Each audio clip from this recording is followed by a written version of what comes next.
not really, sorry, I'm not really one for podiums, so excuse this mess. I've literally just come from posting the last piece on the live blog at The Point. So if you're following that, you'll be following Glenn Conley now. I'm really excited for this panel because I think that other than climate change, housing security is one of the biggest issues that we are facing as a nation, not just because everyone deserves a home, which obviously that they do, but because of the increase in generational inequality and the damage that we are doing to the fabric of our society by not actually having homes for everyone and to allowing people to continue growing millions and millions of dollars in wealth while people are homeless just does not sit at all well with me in what is one of the wealthiest countries in the world.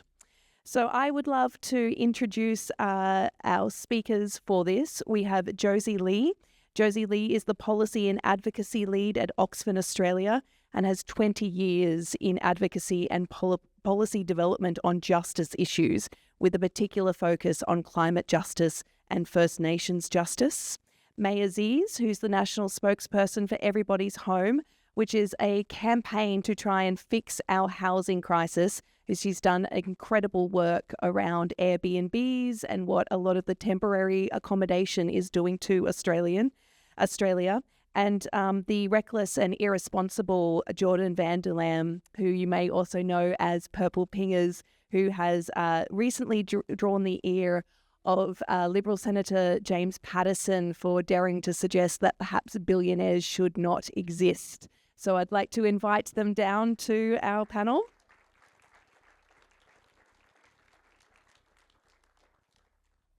Now, we will be taking questions at the end of this because this is an issue that involves all of us. And so I would love for you to have your questions addressed by our panel. But I'm just going to open up with one that anyone can take. So do that little awkward silence thing where you look at each other about who's going to answer first.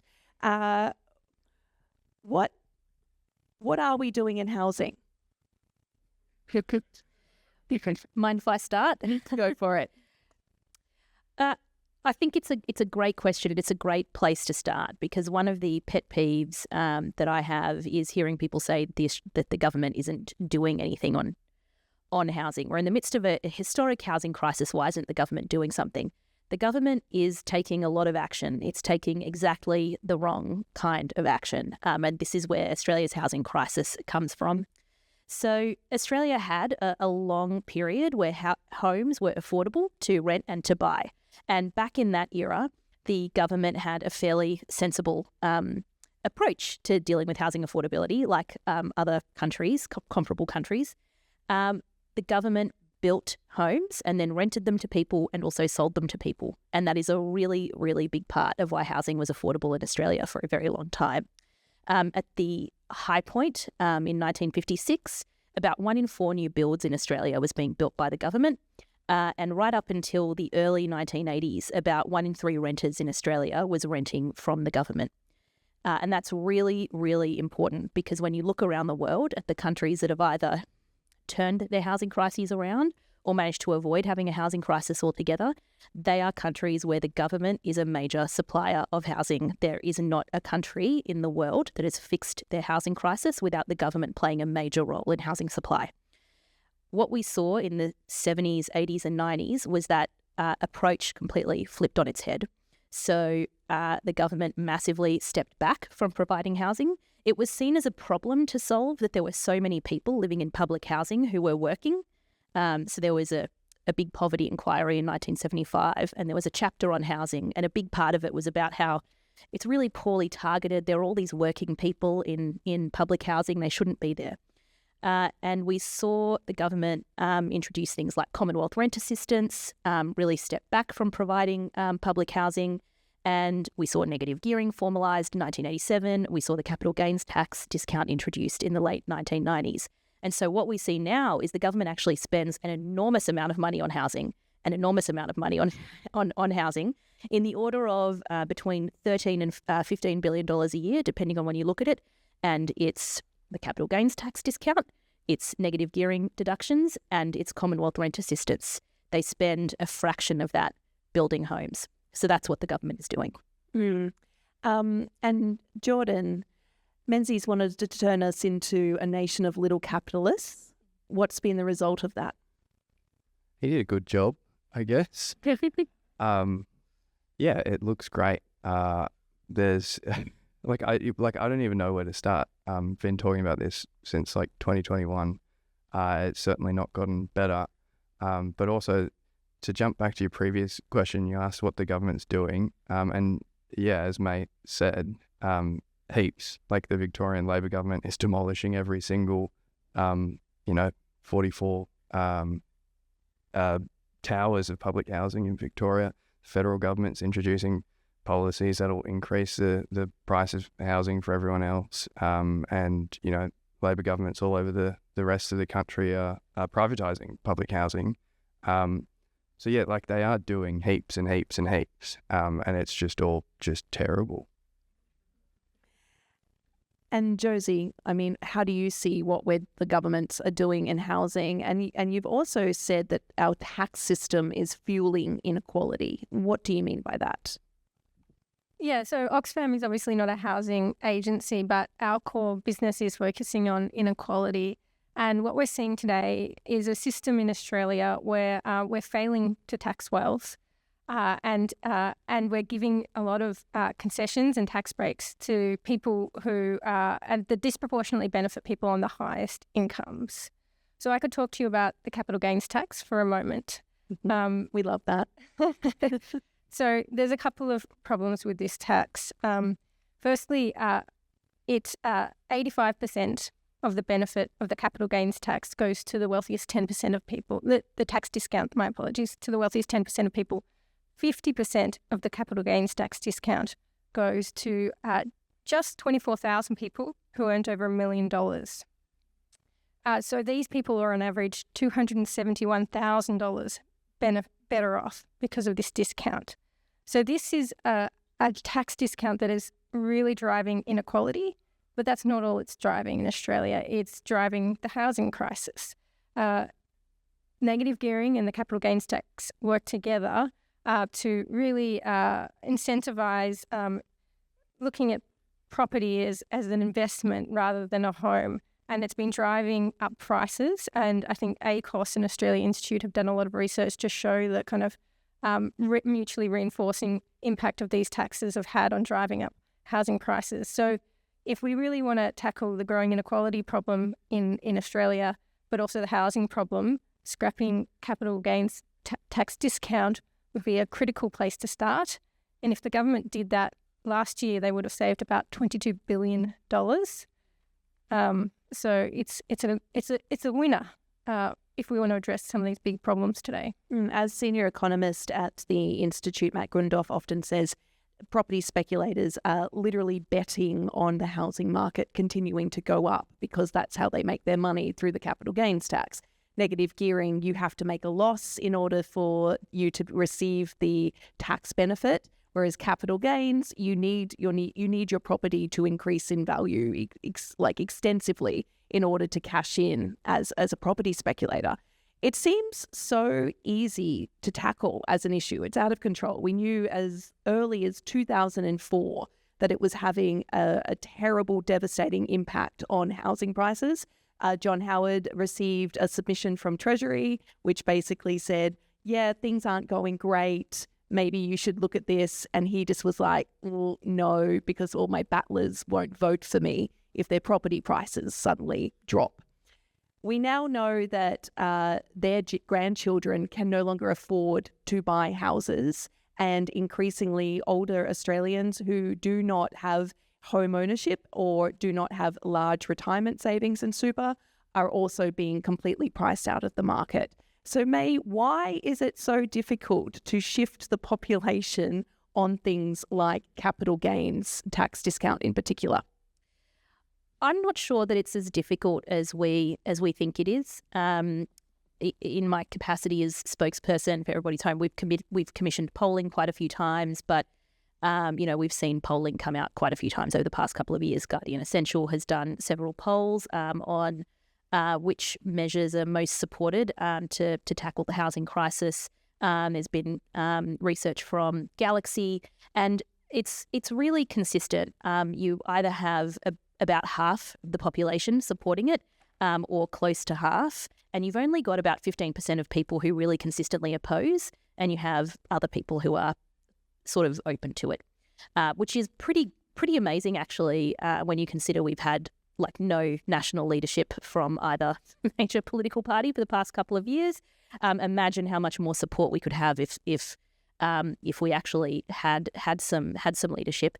The issue that we have with many of the reforms that we need for housing, whether it's better protections for renters or whether it's tax reform, is that the people who support change are not people who have political power. And so you have a debate that's dominated by a small number of people who have a disproportionate, an enormous amount of power. And what we need to do is build a political constituency of people who want homes to actually live in and not homes to invest in. And on that, as Richard Dennis often likes to remind me, if you look at the 2019 Labor election review of how people voted, which is often where people get this idea that we can't touch negative gearing or capital gains because Labor lost the election on it. But he points out that when you look at the numbers, the top 10 earning electorates in Australia swung to Labor that election by, about 4%. And the bottom 10 earning electorates swung against Labor by about 4%. So it kind of, cancelled it out. But you would think on those numbers that the people who actually would stand to lose the most financially were actually in favour of the policies. So Jordan, why do you think that there is such a lack of political bravery around this? And why does it trigger so many politicians when you come out and basically you're advocating for housing for all? And it might be at times in inflammatory language, but hey, this is the age of the internet and that's how we get people's attention. So why does it trigger politicians when they see people starting to follow your message? I think it's a good question, and there's a number of reasons, and like I don't even think the main reason is because they're all property investors. I think even if they were excluded from having investment properties, they would still be beholden to like quite a significant portion of our economy, which is like make housing number go up. That's what it's built on at the moment. And I think there is an element of it that is, I'm scared of how if I actually do anything substantive to address the housing crisis, at the core of which is houses are too expensive, and make that number go down, I will lose votes. I think it is like that is a genuine concern for them. And, instead of actually doing something about that, they would prefer to just keep the votes. Meanwhile, people are dying. And they will have to do something, or else we will have to do something. Josie, you've advocated, or Oxfam has advocated previously for a wealth tax, which, it might be another way around directing this that doesn't necessarily come at the political cost, and I put that in inverted commas, of doing something with the tax system as we currently have it. So a wealth tax on the country's richest 0.5% of households. How many families does that actually capture in Australia, and how much do you think it would raise in revenue? Yeah, so Oxfam has been advocating for a wealth tax. We saw it earlier today in some of the presentations. Australia does not tax wealth. We had inheritance taxes in the past, which were all dismantled. And right now we have a situation of a huge growth in billionaire wealth. So just to contextualize my answer, we have, over the past decade, the number of billionaires in Australia has grown from about 74 to 161. Their wealth now, over the past decade, grew by about 160%. So they now collectively have a wealth in the top 200 people in Australia have $670 billion together. So we see it in the richest 0.1% of people in Australia. They also, their wealth is growing much, much faster than the lowest income earners. It's they have 189 times more wealth, and it's growing 6 times faster than the bottom 50% of people in Australia. So we do have this situation where we have this huge growth in extreme wealth. And an economist called Gabriel Zucman from France estimated that the billionaires have an effective tax rate of 0.3% of their wealth. So they are notorious tax avoiders. And this has come up and is being talked about on the global stage now with the development of a new UN tax convention, which is currently being negotiated. There's a couple of big targets in that negotiation, and it's the multinational corporations who are shifting profits around the world to avoid paying their fair share of tax, but also billionaires are definitely in the sights of many nations who can see that these are some of the biggest tax avoiding groups out there. So in Australia, if we wanted to halt the growth of billionaire wealth, and it's something that Oxfam firmly believes we should be doing, because we do think there should be a limit on the amount of wealth that any one individual can amass. So the growth rate of billionaire wealth over the past 5 years has been 5% growth rate. So if we applied a 5% wealth tax to just billionaires in Australia, that would be 161 individuals. We could raise around $33 billion, give or take. So it's a simple tax measure. It's a panacea. It avoids the complications of reforms in various different areas, and it would really start to bring Australia back to a much fairer system and bring down this massive growth we have in billionaire wealth. But Josie, have you considered that it might make them sad? I'm sure it will. They might have to, share a bit of their wealth. Jordan, we're seeing immigration being blamed for Australian house prices, and we now have people who are marching in the streets using that as one of the reasons to end migration and immigration in Australia. What is your response to that, particularly since Melbourne has been such a flashpoint for this part of the conversation? It's really quite stressful and I've been to a bunch of the the anti racist rallies and seeing them afterwards go around and just in little groups and just literally pick someone who's not white and hit them, assault them at the shopping centre while they're there with their family and stuff. It's disgusting. We're doing the same thing that we've always done throughout history, which is blame someone who doesn't look like you for the evils of the rich in this country. Except it's having real consequences already, and we really need to fight back against this. And they're wrong, they're lying on all of their points, and the Australia Institute has done some really good research on exactly why they're lying. But instead of pushing back against this rhetoric, we're seeing Labor capitulate to the talking points. There's some good people at both rallies or whatever. Thank you, Albo, for that one. And then look at what the Liberals are doing at the moment. We know where this leads, and we really have to do something about it, quite frankly.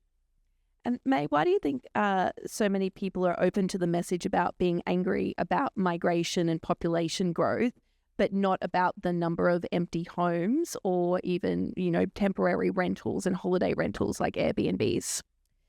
I think the problem that we've got is we've got a political and media class that isn't assigning responsibility for the housing crisis where it belongs. If you pick up a newspaper or you listen to a politician talk about the housing crisis, you would think that this is like a weather event, it's happening. The government's just sort of trying to navigate it, as opposed to something that is the direct result of government decisions. We talked before about how government used to make really deliberate decisions to provide homes to people, and now it makes really deliberate decisions to basically prop up investors. It's really interesting. We've got a discourse now that says that people who are profiting from the housing crisis are actually the solution to the housing crisis. We should be doing more to support them and remove guardrails from them. But that is a massive problem because people who are out there talking about, or people who benefit, I guess, from this discourse around migration are people who oppose all of the real solutions. They oppose making a really big investment in public and community homes. They oppose doing things that are politically difficult around the tax system. And when people don't understand what the cause of the actual crisis is, they go looking for another cause. And so I think it is really important for those of us who are campaigning on housing to tell a better and more resonant story, but also the truthful story, the real story. And it's not entirely true that the government's not building housing. As Ebony pointed out from Emma's speech, we are building it for US and UK soldiers who are coming here to do AUKUS things, just not building it for perhaps Australians who need it. Before we go to questions from you guys, I just wanted to get kind of like a feel in the room. Who here is worried about perhaps a child or a grandchild or someone young in their life being able to ever afford a house? Who is worried about perhaps themselves or somebody they know who's retired actually having housing security? Is there anyone who's not worried about housing in this room? Yeah, a couple up there. Right. Okay, we'll open up to questions. If you raise your hand, we'll have Hannah come round with the microphone. And Dee. A basic question. Would someone be able to tell me how many beds were estimated to be in Australia, say, 10 years ago, and the population, the number of beds, say, before COVID and the population, the number of beds after COVID and the population? Do we have a housing problem or do we have a bedding problem? I think this is a really interesting framing. I'll start with the number of homes. I couldn't tell you about the number of beds, but we do know that the number of homes per person in Australia has been going up at every census since we have records. So since the early 90s right through to now, the number of homes per person continues to go up. So in some ways, when you look at it, the supply story in Australia is actually going pretty well, especially when you look at us compared to other countries per adult, because we've got a much younger population than a lot of other comparable countries. It's a lot of, you wouldn't know it, but the supply story in Australia is actually going pretty well. Yeah, Matt Rudolph often tells me that over the last 10 years, give or take a year, population in Australia has increased by 16% and housing stock has increased by 19%. Yeah. The issue that we have is that the homes that we've got are more unfairly distributed than they've ever been. And I think that is another way of phrasing this. Oh, we don't have enough bedrooms, or the bedrooms that there's extra space. It's fascinating because we don't talk about income that way. We don't say, oh, there's a bit of a mismatch. Some people have got a bit more income and other people just don't have as much. What you're describing is actually inequality. We've got higher income. We actually spoke about this at dinner last night, me and Josie and Jordan. Higher income households are getting smaller, and medium and lower income households are actually staying the same size or getting bigger. So that's inequality. And some of that bed conversation was driven by former RBA Governor Phil Lowe, who came out after the pandemic and said one of the reasons for housing prices increasing is because people don't want to live or rent with other people anymore. They want their own space, and it kind of took off like wildfire. Whether or not there was data behind it at the time is questionable. Another question? Oh, pardon me. Thank you for your presentations, but I wish you would distinguish between state and federal governments because they have very different roles in housing, financing and supply. But my question is to ask each of you, people seem to forget that back in, I think it was 1985, Keating introduced the capital gains tax. We then had the concessions on it. But pre-Keating, there wasn't any capital gains tax. So what we need is a brave treasurer or a brave minister to do something. If each of you were the minister, what's the one thing that you would do? Josie, you want to start with that one? Yeah, well, I think I've already sort of said it. I think for me, a wealth tax would be the number one priority. And I would extend it to not just billionaires, but to people in the top 0.5%. perhaps, people who have tens of millions of dollars or indeed hundreds of millions of dollars, as well as billionaires. And I would do this because I think it's the most kind of extreme example of, it's extreme wealth in our country.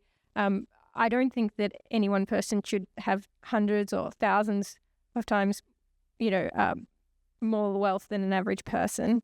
And I think that it's a simple source of revenue that could be redistributed to the things that we all really need. It could be, during COVID, I think it was about $20 billion was spent on raising income supports and meant that finally income supports were above the poverty line in Australia. So a simple wealth tax could pay for that. It could virtually eradicate poverty between investment in income supports and housing. We can do this. We do not have to have poverty in Australia. There is no good reason for it. We have the wealth, and a wealth tax is a good way of raising the revenue we need to address it. I should have said also that an idea that's implemented overnight without endless consultation and just get through. Well, I will say, remains. No one is expecting it. If they're about tax, just do it. Yes, I would say Oxfam has conducted polling on this, and 72% of Australians support introducing a wealth tax on billionaires and the super rich, and 68% of those people support using that money on poverty alleviation measures such as affordable housing and income support. Which makes it all the more ridiculous that Labor folded on the super changes that impacted 88,000 people. Yes. Jordan? I just want to talk about like the framing of the question by when you said, I wish you'd distinguish between state and federal government responsibilities.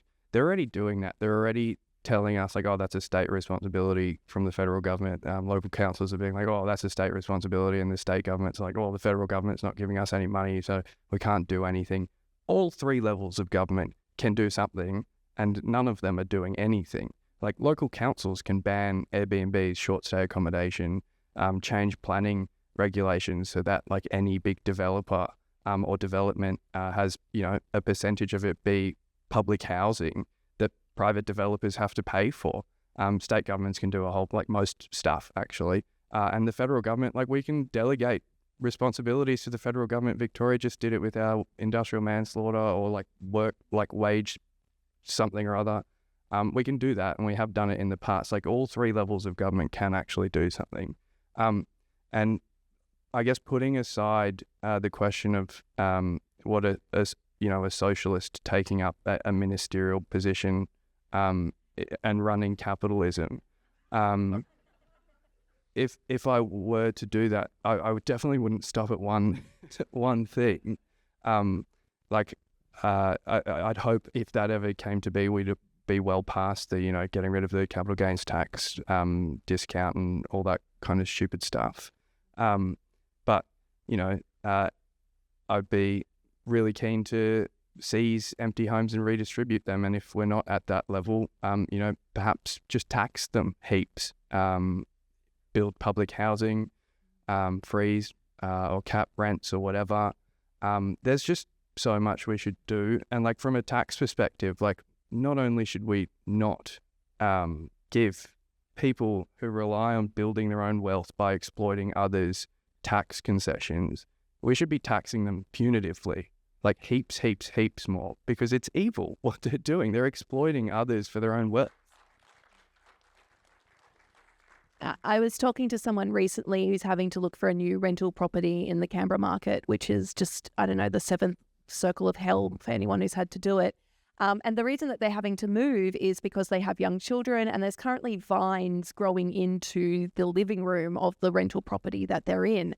And they had asked the landlord to fix it and was told, oh, we're sorry, you're on our list and you're down on the priorities, because their landlord owns 24 homes in Canberra and is having trouble balancing all of those maintenance requests. Yeah. So, it is an absolute distribution problem. But Maiy, what would you do if you had the power of government? Well, thanks for the benevolent dictatorship. Yeah, thank you for the question. It's a great question. We've met before, and I think it's nice to see you again. I think the biggest and most profound thing we could do, I said it before, I'll say it again, build public and community housing.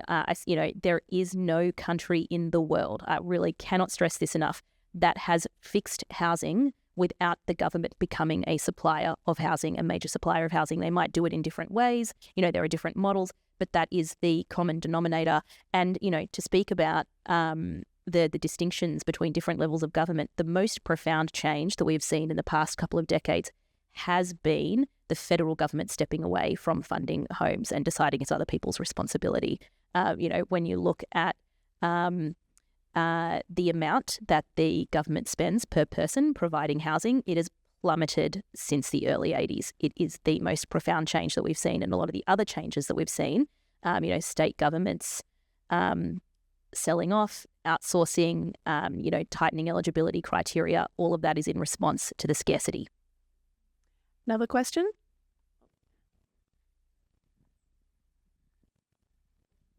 I like what I'm hearing. The only thing I'm curious about is what about the government putting a bank tax on the big four and creating their own bank? Like we did have a Commonwealth Bank that was owned by the government and could be used for housing for public and social. Just looking at that area with the whole tax thing, because that seems to be ignored. And also, it seems like the addiction from state governments on stamp duty, going back to after the war, the government built houses. A lot of people didn't have to pay deposit and so on. Why do we have so many problems now? Is it just corruption, or what is it that's causing the problems? I mean, the establishment of the Commonwealth Bank is, interesting in itself, because it came after they tried to pull the government at the time, the Labor government at the time, tried to pull Australia out of the Great Depression by trying to argue that the RBA should spend, the RBA should spend money, and they went, oh no, we think it'll be fine. So creating a national bank was basically to try and force funds to come from the bank. So do we need to go back to that? And is it just corruption that is driving things like stamp duty and conveyancing duty and those sorts of things? I think we absolutely need a national bank, particularly like right now. Like obviously there's, constitutional issues with just nationalising all the banks and stuff, but there's nothing that prevents the government from establishing a national bank. That is totally fine. Not that any one of these people will do it. But Pauline Hanson's in favour of it. I think also I heard Rennick might. Yeah, it is. It's that weird crossover of like the far right kind of agrarian old Nats and socialists. So sometimes it happens. But yeah, we need a national bank. It's pretty straightforward. I don't think there's anyone in this room that I'd have to explain why to. But also one of the reasons that there's kind of a benefit for the evil Big Four banks making, $10-12 billion profits every year. Because if we had a national bank, what we could do is buy back every single person's who owns and occupies their home's mortgage, and buy those mortgages back, leave all the investors to the banks making billions of dollars in profit every year, and then reduce house prices. And that would, that'd be like, obviously there'd be people that would be upset about that. But those are people who are exploiting other people, and they can be upset if they want. If you've looked at the climate risk assessment report, they might end up having to do that just because so many of our homes will be unlivable. But Maiy, what were you thinking on that? I mean, I love nationalising things and I love new taxes. This is not something I've thought about specifically, but, sounds pretty interesting. I do think the most important tax reforms that we could do on housing are things that are pretty known to us, which is CGT discount and negative gearing deductions, and it would be great to start there. And Josie, state and territory governments wouldn't be as reliant on stamp duty, which keeps increasing because it's one of the only constitutional ways these jurisdictions can actually raise taxes if we did have a wealth tax, right? Perhaps.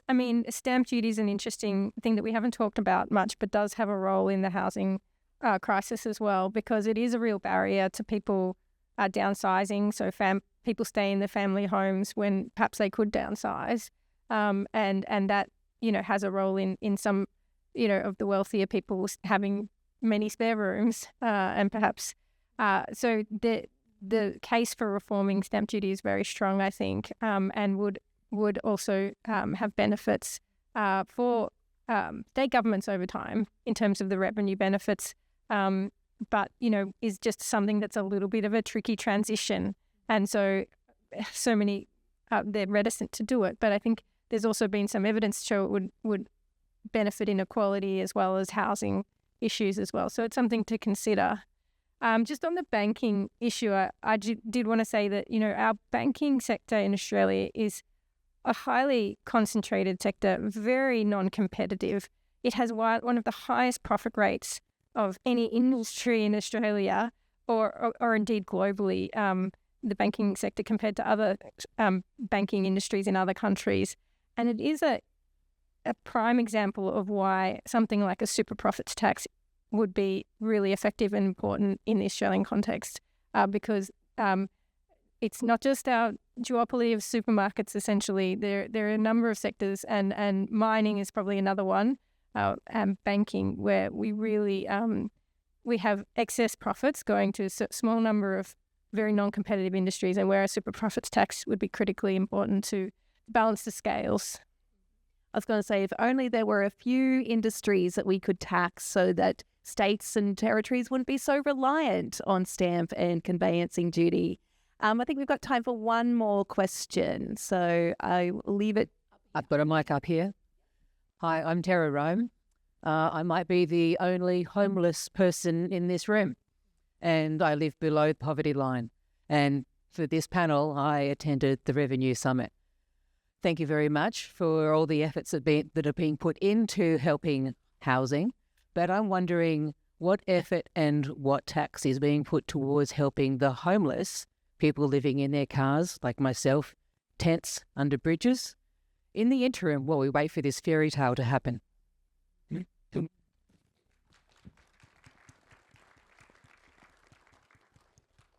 I think this is something that I've got a lot of criticism for raising the point that it's all well and good to say that we're going to build a bunch of homes 10 years from now, even though our own projections don't say that we're going to meet those goals and whatever. What are we doing right now? What's happening in the meantime? And I've copped a lot of flack about squatting, empty homes and stuff like that. But that is, quite frankly, that's the issue. Even if we do build 1 million public houses, that's still not going to happen for at least, if we started today, for at least 5 years. That would probably solve a lot of the problems 5 years from now, but people will die between now and 5 years from now. So unless we, redistribute wealth in the form of property at the moment, right now, starting today, there is not much that I think we can say to answer that question. Thank you for being here, and thank you for your question. One of the things I've thought about a few times over the course of being here and listening to a few of the things that have been said is the way governments and commentators can really complicate really obvious issues. I think Richard spoke about it a little bit earlier, about how that can be a tool of, just paraphrasing, but it can be a tool of people who don't actually want things to change. And I mean, homelessness is a really good example of that. We've got a national homelessness plan from this government, and when you look at homelessness strategies in states and territories, you'll see almost nothing in there about housing. A lot of it is about other things that are going on in people's lives. And the implication there is that people are homeless because their lives are so complicated, because the issue is, because they've got so much going on, and not the simple truth that people are homeless because they can't afford somewhere to live. And that is something that government has control over. And it's something that could be changed fairly easily and fairly quickly. Josie, anything to add there? Yeah, just that it's incredibly important that we invest in the housing support services that do support people to find crisis accommodation. That's an important part of the accommodation consideration, and certainly much more investment in that area would be appropriate. We saw that people who were homeless were housed during COVID, and it can be done. Yes, they were sometimes put up in hotels and things that were vacant because no one was travelling, but still, it can be done. We can find housing if we invest in it, in that crisis and a transitional accommodation. So it's a very important place to invest first, in my opinion, when we are looking at the housing crisis. And I would just add to that, as we're wrapping up, that everyone in this room has the power to inform their politicians that housing, being homeless and being unhoused is not a sin. It's a product of our society. It's our fault that it's happening. And when you look that we have politicians who are currently and whole governments and councils waging war against homeless communities in our parks and public spaces, which are the only places where they can actually find safety and community, and using that as an example of how they're actually being quite tough on the issue rather than working to find people housing and solving the affordability crisis. That's a power that every single person in this room has to advocate on behalf of those who don't really have a voice in our society by design. So I would say thank you to our panel for coming and for everyone who asked a question. I'm sorry that we didn't get to all of you. There are still several panels to sit through and some very important information to be gathered. So I will hand you back to Richard for the rest of it. But thank you very much for caring and your compassion in this area. Thanks for watching, and a very special thank you to all our supporters who help keep us running. We're not funded by political parties or fossil fuel companies or government, but by people like you who know the importance of evidence-based research in shaping the critical decisions facing Australia. If you'd like to support us to continue exposing inconvenient truths, challenging vested interests, and explaining the big issues in plain English, please consider making a tax-deductible contribution today. Visit our website australiainstitute.org.au to find out more.